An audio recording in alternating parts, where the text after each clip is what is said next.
Is it just me or I find morning walks sobrang therapeutic?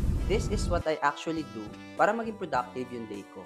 Even successful people and mental health advocates ay ginagawa ito every single day. Hi, I'm Jay, a mechanical engineer, and I have exactly 60 days bago mag-start yung board exam review.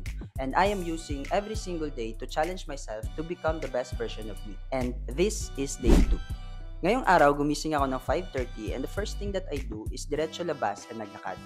It's not actually my plan to walk outside today kasi I have to do my daily routine first thing in the morning. But my body is telling me to just go out, so I did. It's so peaceful and calming lang na makita mo yung mga like-minded people na maagang gumising and start their day with walking. And what I have just realized is that kapag naglalakad ka kahit 15 to 20 minutes lang, it's not just exercise. It's peace of mind. Yung hangin, yung sikat ng araw, and yung tahimik na paligid. It's like the world is telling you na kaya mo to.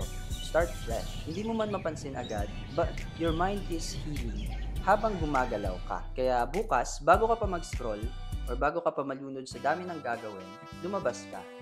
Lakad lang. Wala kang kailangang patunayan. Gawin mo to para sa sarili mo.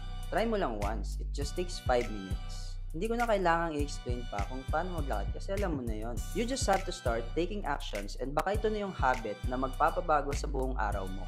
So let your steps lead you to peace. Peace.